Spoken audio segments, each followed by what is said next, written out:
চাইলে তুমি হারিয়ে যাও রাজাহীন কোন রাজ্যে, জনশূন্য কোন রাজ্যে।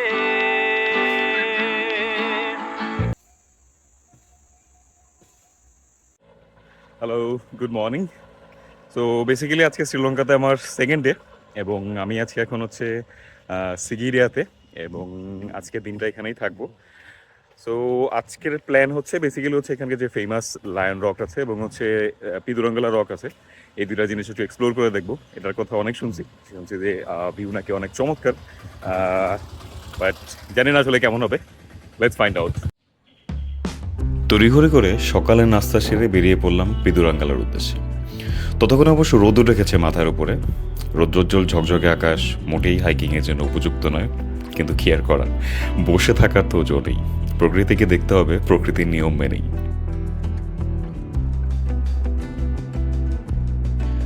মূলত প্ল্যান ছিল আজকে সকালে ভোরে উঠে সানরাইজটা দেখবো এখান থেকে পিদুরাঙ্গালার পিক থেকে, কিন্তু আনফর্চুনেটলি ঘুম থেকে উঠতে পারিনি।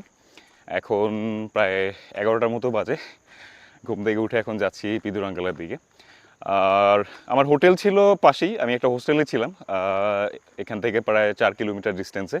সো সিগিরিয়া থেকে দুইভাবে আসা যায় এখানে। একটা হচ্ছে আপনি টুকটুক ভাড়া করতে পারেন, অথবা আপনি হচ্ছে ধরেন কোনো একটা স্কুটি ভাড়া করে নিলেন।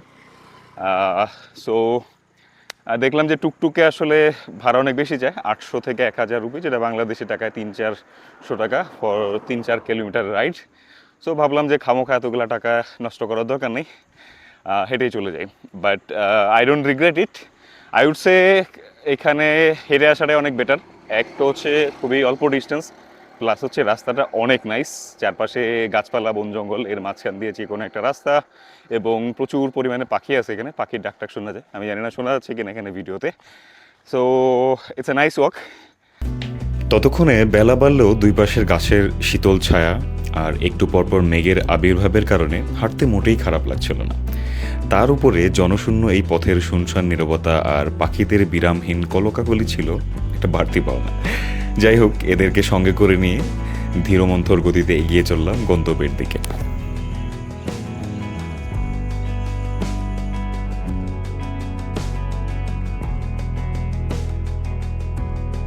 তো কিছুক্ষণ আগে এক শ্রীলঙ্কান ভাই, সে হচ্ছে বাইকে করে যাচ্ছিল এই রাস্তাতে, তো হঠাৎ করে থামায় জিজ্ঞেস করলো যে কই যাবো।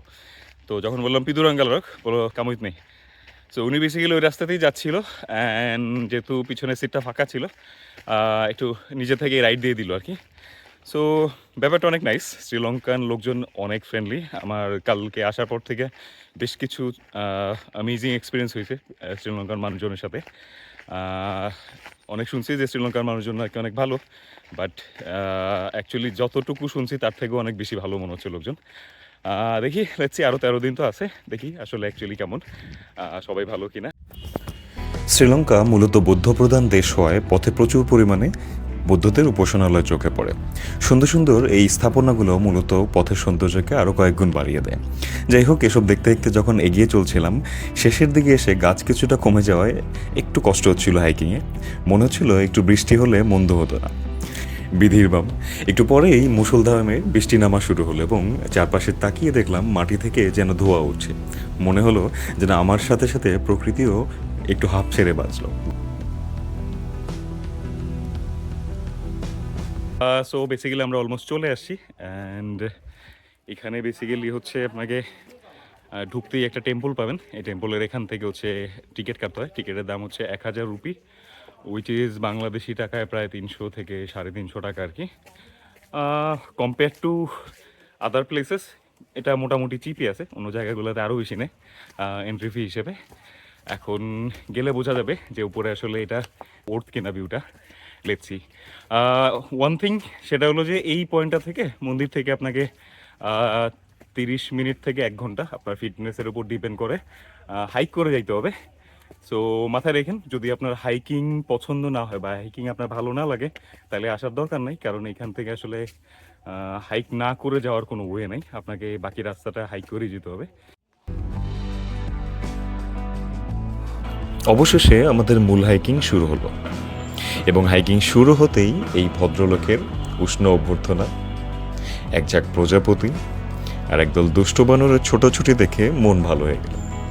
যাই হোক, এরপর নির্জন এই পথে কখনো বা লোকালদের বানানো সিঁড়ি বেয়ে, কখনো বা বিশাল আকৃতির পাথরের কোল ঘেঁষে ধীর পদে এগিয়ে চললাম।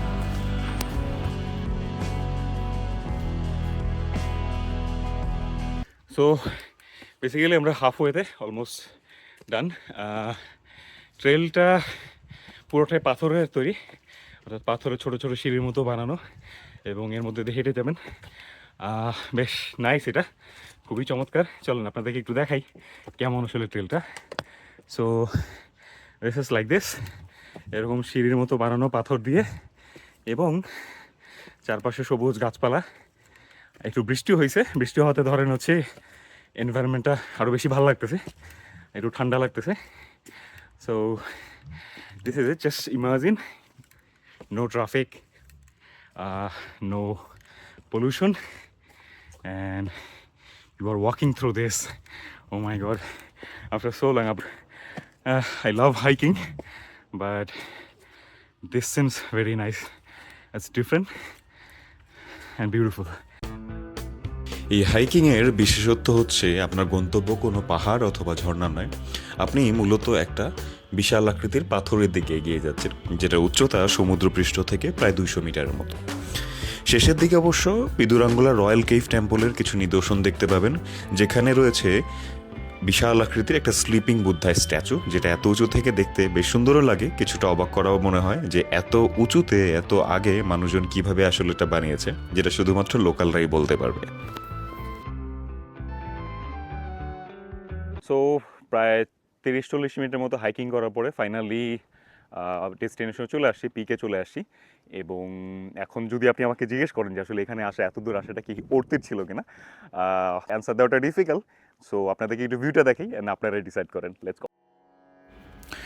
পিদুরাঙ্গালা মূলত একটা বিশাল আকৃতির পাথর। এখানে দাঁড়িয়ে আপনি যেদিকেই তাকাবেন সেদিকেই দেখতে পাবেন অসীম সবুজের সমারোহ। যদি আকাশ পরিষ্কার থাকে আপনার কাছে মনে হতে পারে যে আপনি এখান থেকে মেঘ চুতে পাবেন। নিচে যদিও কিছুটা গরম ছিল, কিন্তু এখানে আসার পরে এত পরিমাণে ঝড়ো বাতাস ছিল, মনে হচ্ছিল যেন উড়িয়ে নিয়ে যাবে। এবং বোনাস হিসেবে ছিল এখানকারই আরও একটা ফেমাস নিদর্শন, লায়ন রক, এখান থেকে কিছুটা দেখা যাচ্ছিল, যেটা দেখতে বেশ ভালোই লাগছিল।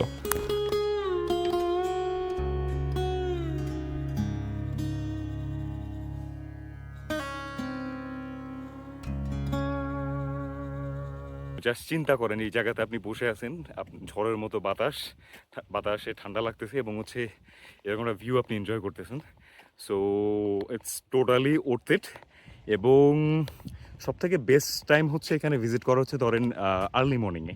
যদি আপনি সানরাইজে আসতে পারেন তাহলে তো বেস্ট, আর যদি সানরাইজে নাও পারেন তাহলে রেকমেন্ডেড হচ্ছে যে ধরেন একদম আর্লি মর্নিংয়ে চলে আসা। আর্লি মর্নিংয়ে এসে যখন মানুষজন একটু কম থাকে, ওয়েদারটা একটু ঠান্ডা থাকে, তখন আসলে ভিউটা অনেক বেশি ভালো পাওয়া যায়। বাট আনফর্চুনেটলি আমি আসতে পারিনি, বাট যতটুকু পাইছি I think it's more than enough. ইচ্ছা ছিল যে এখানে সানসেটটা দেখে যাওয়ার, বাট সামনেই আরেকটা এরকম সিমিলার পাথর আছে লায়ন রক নামে। সো ওইটাতে যাবো, ফেমাস একটা পাথর এখানকার, ফেমাস একটা জায়গা। সো দেখা যাক কী অবস্থা। আরও কিছুটা সময় অতিবাহিত করলাম এখানে। চারপাশে ঘন সবুজ বন, পরিষ্কার আকাশ আর ঝড়ো বাতাস, সব কিছু মিলে খুবই সুদিং একটা এক্সপিরিয়েন্স।